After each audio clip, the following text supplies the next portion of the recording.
कल हमने पढ़ा, बात समझेंगे सब लोग।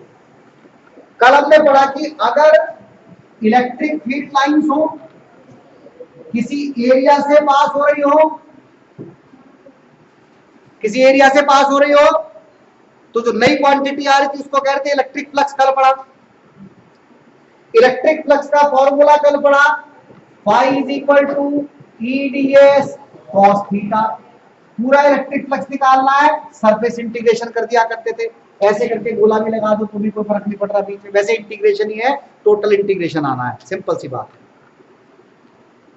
फिर हमने पढ़ा कि यार अगर हम फ्लक्स निकाल रहे हैं और सरफेस कोई क्लोज्ड बन जाए, जो चार्ज को एनक्लोज्ड कर रही हो ऐसी सरफेस हो जाए, या ऐसी सरफेस हो जाए चार्ज को उसने क्या कर रखा है, एनक्लोज्ड कर रखा है, चारों तरफ से बंद कर रखा है, तो हमने पढ़ा कि इसका फ्लक्स एक और मेथड से निकाल सकते हैं, गॉस थ्योरम से।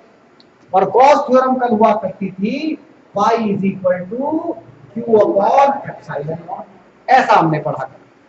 तो कल हमने मिलाकर के दो फॉर्मूले पढ़े, फ्लक्स का formula surface integration EDS cos theta, और क्लोज्ड लूप में ध्यान रखना है, ये सब पे लग रहा है बाय डेफिनेशन फॉर्मूला आ रहा है, क्लोज्ड लूप में ओनली, गॉसियन सरफेस में ओनली, फ्लक्स का formula Q upon epsilon not.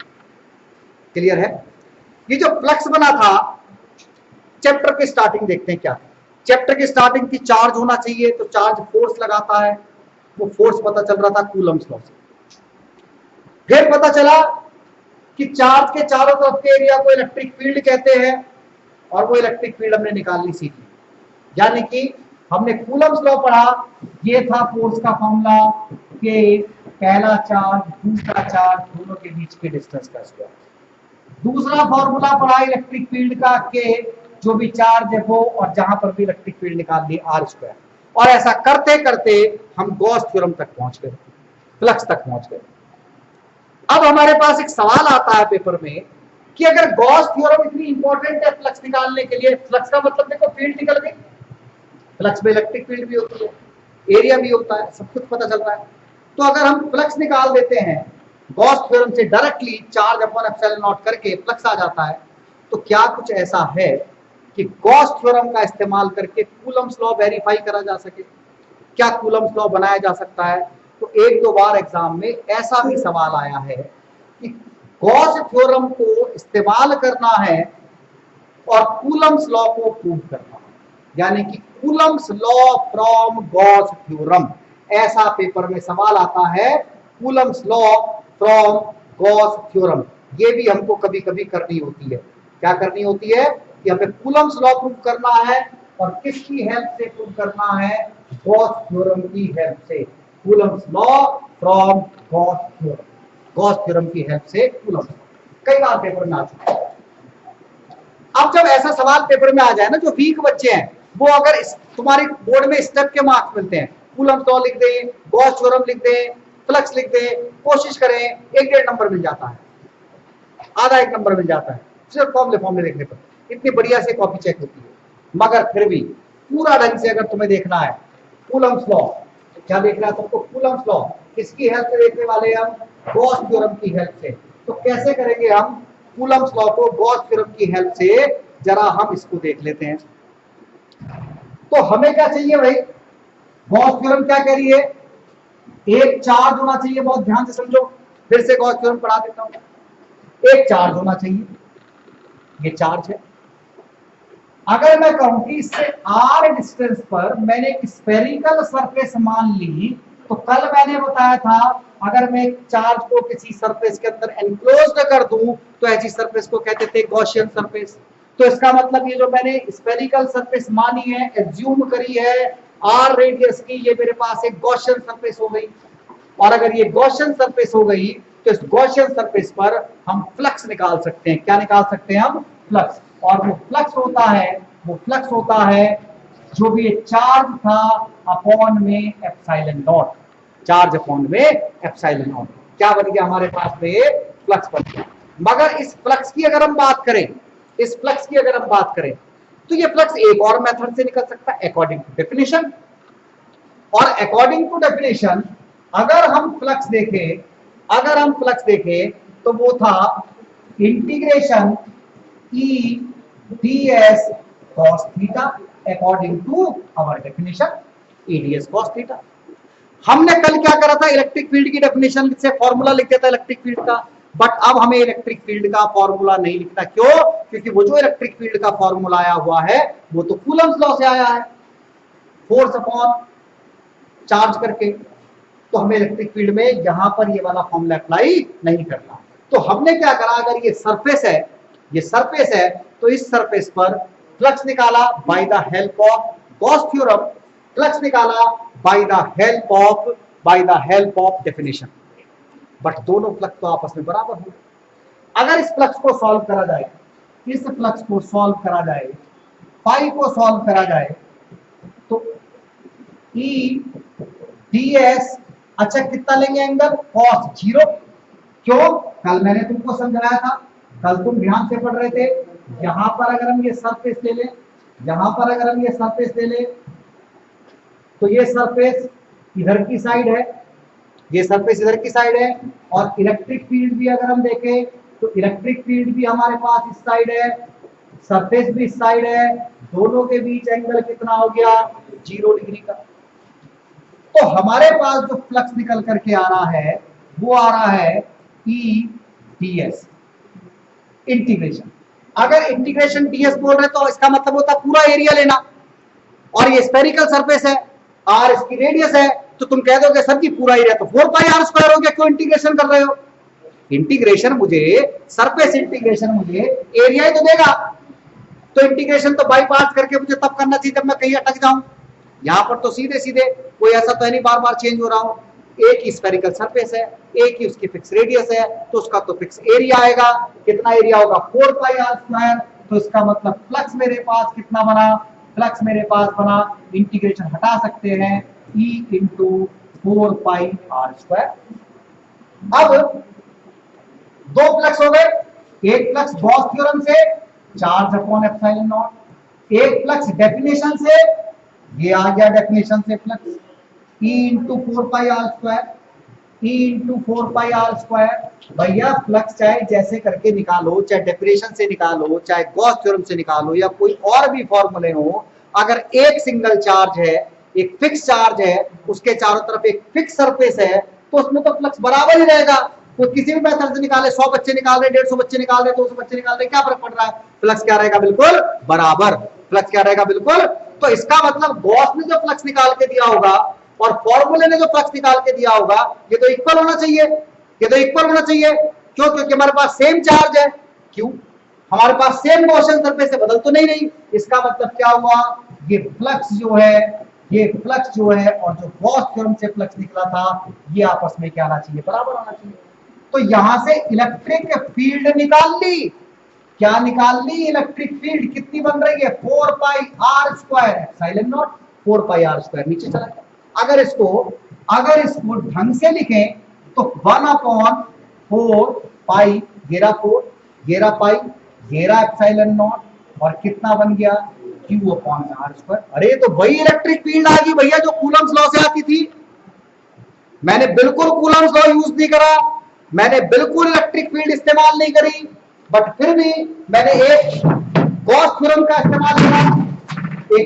का इस्तेमाल करा, एक मैंने डेफिनेशन का इस्तेमाल करा, और दोनों को आपस में क्या कर दिया, बराबर कर दिया। गॉस थ्योरम अप्लाई करी, डेफिनेशन अप्लाई करी फ्लक्स की, और दोनों को आपस में बराबर करा, तो इलेक्ट्रिक फील्ड इतनी निकल गई। अगर मुझे कूलम लॉ निकालना है तो फोर्स चाहिए। सपोज करो यहां पर एक टेस्ट चार्ज रख देते हैं Q नॉट। अब इनके बीच में क्या लग रहा होगा, फोर्स लग रहा होगा। मैंने इस सरफेस पर इलेक्ट्रिक फील्ड निकाल ली, इस जगह पर मैंने इलेक्ट्रिक फील्ड निकाल ली। अगर मैं यहां टेस्ट चार्ज रख दूं तो फोर्स लग रहा होगा। तो भैया कितना फोर्स लगना चाहिए, या फोर्स का फॉर्मूला या इलेक्ट्रिक फील्ड का फॉर्मूला होता था फोर्स अपॉन में टेस्ट चार्ज। अरे फोर्स पर unit test charge is called electric field, force पर unit test charge is called electric field. मैं कह रहा हूं भैया मेरी तो इलेक्ट्रिक फील्ड इतनी निकली है, फॉर्मूला कह रहा है इलेक्ट्रिक फील्ड का ये भी फॉर्मूला है। तो force upon test charge electric field के बराबर होता है और इलेक्ट्रिक फील्ड हमारी कितनी आ रही थी, ये आ रही थी, क्या आ रही थी, 1/4 pi epsilon not charge upon में आर स्क्वायर। क्रॉस मल्टीप्लाई कर दी तो फोर्स बना के नहीं बना, फोर्स बना के नहीं बना, क्यू नॉट अपॉन में आर स्क्वायर। अरे देखो जिस दिन चैप्टर शुरू करा था भैया ये फॉर्मूला पढ़ाया था, और कल मैंने गॉस थ्योरम पढ़ाई, गॉस थ्योरम अप्लाई करके आज हम दोबारा से कहां पहुंच गए, जहां चैप्टर शुरू करा था। इसका मतलब गॉस थ्योरम अप्लाई करो, और गॉस थ्योरम अप्लाई करके तुम क्या निकाल सकते हो, इलेक्ट्रिक फोर्स। तो तुम चाहो तो मानो। तो एक बेहद इंपॉर्टेंट क्वेश्चन देखो, बहुत बढ़िया सवाल है, सब बच्चे जो उनको आता है उससे पहले सॉल्व करने की कोशिश करें। क्वेश्चन है अप्लाई गॉस थ्योरम को अप्लाई करना है। Apply Gauss theorem, calculate the electric field of thin infinite long straight line charge with uniform charge density. इसमें थोड़ा सा चेंजेस कर देते हैं, कई बार वो बोल देंगे यूनिफॉर्म चार्ज डेंसिटी लैम्डा। तो हमको एक थिन लॉन्ग वायर है, इनफाइनाइट लॉन्ग है, उसकी चार्ज डेंसिटी लैम्डा है, और वो अपने चारों तरफ इलेक्ट्रिक फील्ड बना रही है। तो भैया वो कितनी इलेक्ट्रिक फील्ड बना रही होगी, ये हमें देखना है।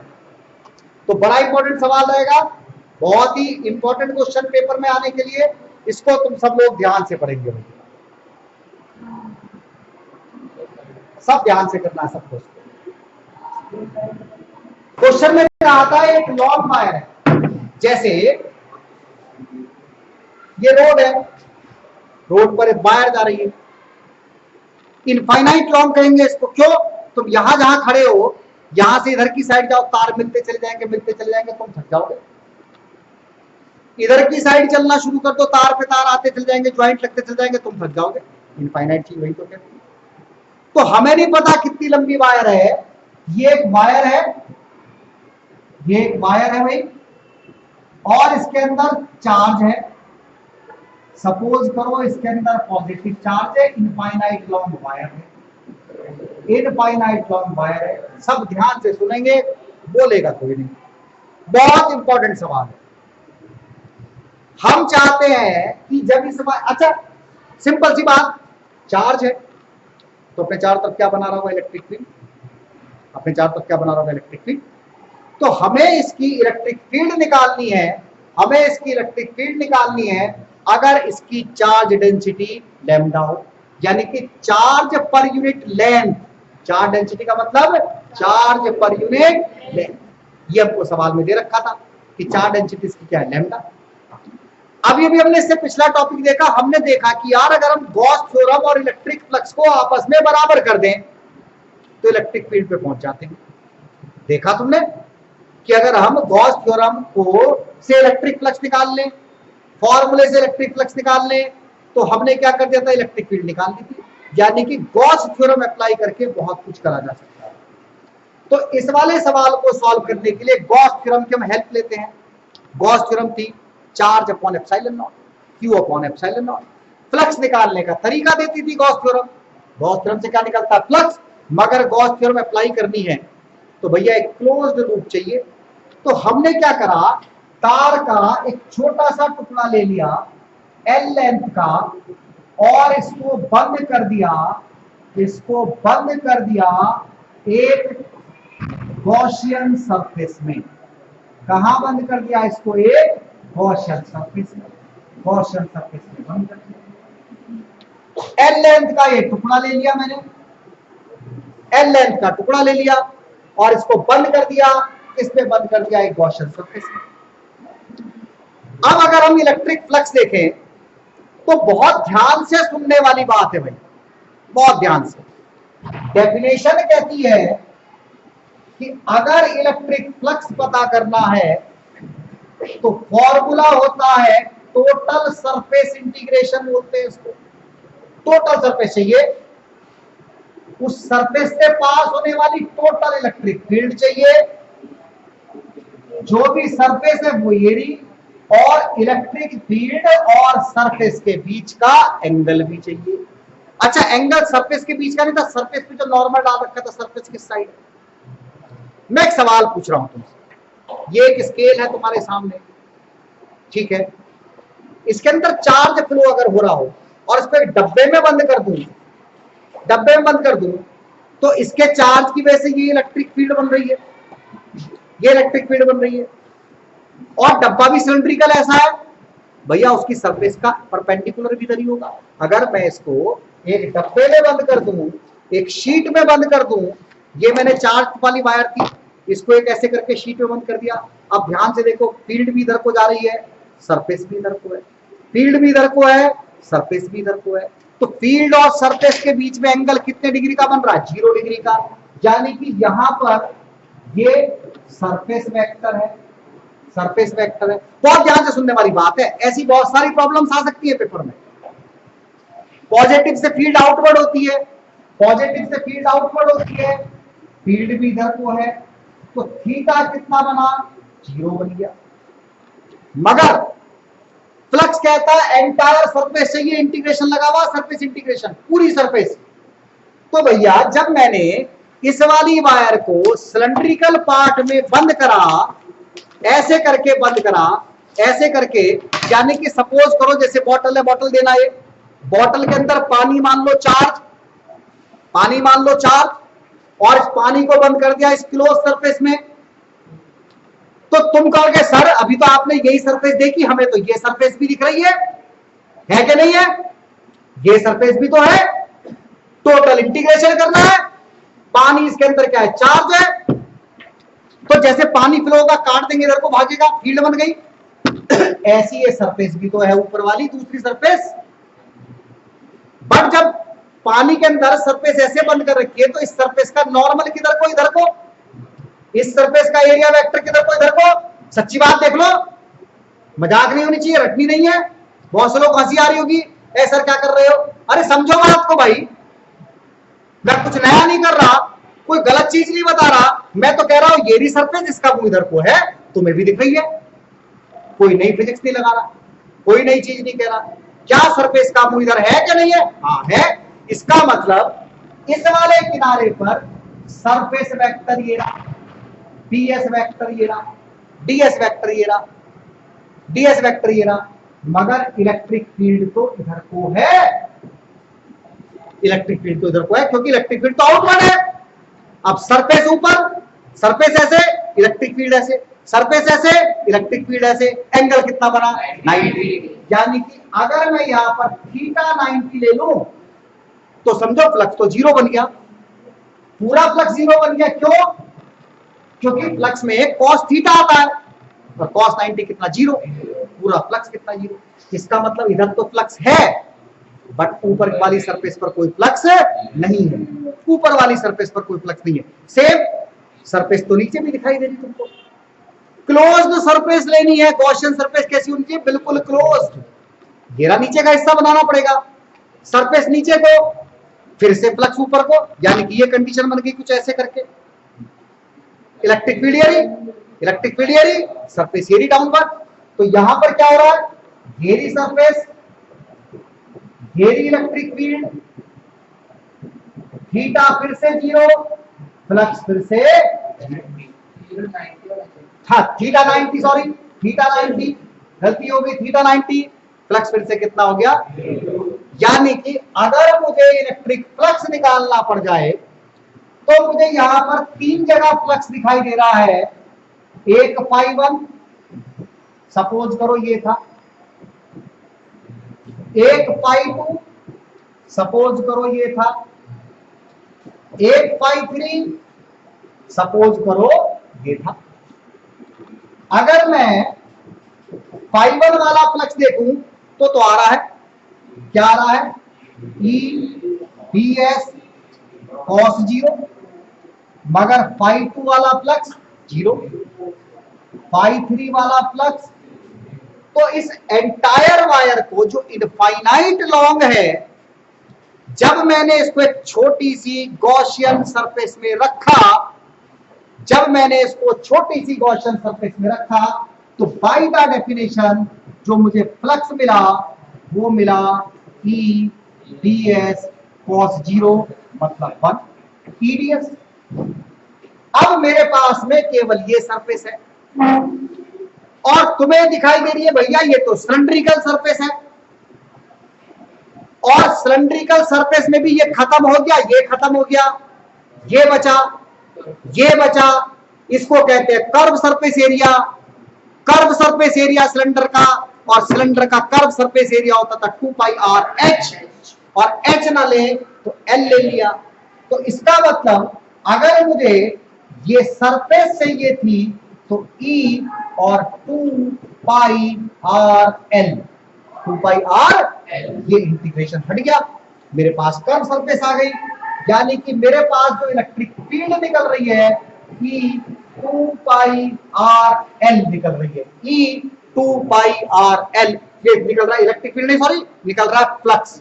फ्लक्स निकला मेरे पास में E इज इक्वल टू, या फ्लक्स निकला E into 2 pi R L, ये फ्लक्स निकल के आ रहा है।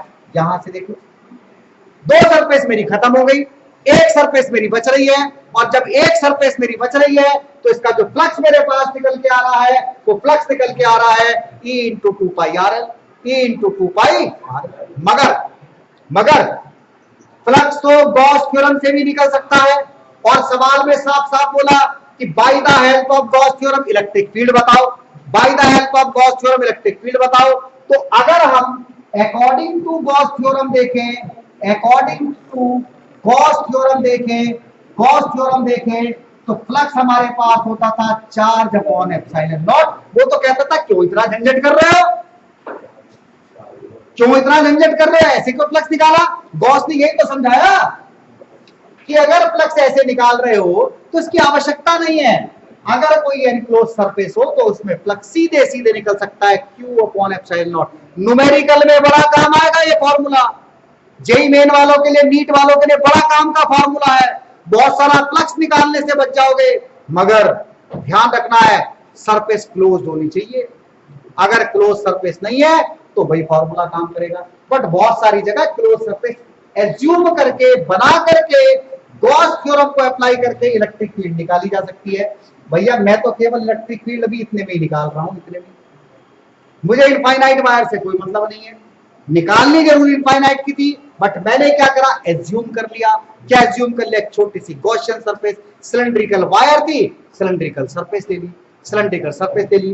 तो मैंने देखा कि भैया गॉस से इतना फ्लक्स आता है, और वैसे हमारी इलेक्ट्रिक फील्ड आती है E 2 pi R L is equal to Q, E into था Q अपॉन में एप्सिलॉन नॉट, Q अपॉन में एप्सिलॉन नॉट। ये मेरे पास इलेक्ट्रिक फील्ड आ रही है Q अपॉन में epsilon naught, E 2 pi R L Q upon में एप्सिलॉन नॉट। अब हमने क्या करा, अगर हम Q को देखें, Q is the total charge, Q is the, और हमें दे रखा था lambda which is the charge density. क्या दे रखा था, लैम्डा। लैम्डा क्या था हमारे पास में, चार्ज डेंसिटी। तो टोटल चार्ज कितना बना इस तार के अंदर, लैम्डा एल। अगर मैंने एल लेंथ की गॉसियन सरफेस दे रखी थी तो मेरे पास में टोटल चार्ज बन रहा था लैम्डा एल। इसका मतलब E 2 पाई आर एल किसके बराबर हो सकता है, lambda L upon epsilon naught. L से एल कैंसिल आउट, तो कितनी इलेक्ट्रिक फील्ड बनी, lambda 2 pi R epsilon naught. अब देखो वायर की लेंथ तो आई नहीं रही, लेंथ से तो कोई मतलब ही नहीं है इस इलेक्ट्रिक फील्ड में। कहां है लेंथ, केवल आर है, केवल आर है। यानी कि जो सामने बाहर तार गई है, अगर हम इससे आर डिस्टेंस पर हो तो ये कितनी इलेक्ट्रिक फील्ड बना रही है, कितनी इलेक्ट्रिक फील्ड बना रही है, तार की लंबाई से हमें कोई मतलब नहीं है। तो इनफाइनाइट वायर की इलेक्ट्रिक फील्ड हमारे पास में ये बन करके आ गई। बोलो कोई डाउट है क्या किसी को, समझे कि नहीं समझे, क्लियर हुआ कि नहीं हुआ, नो डाउट।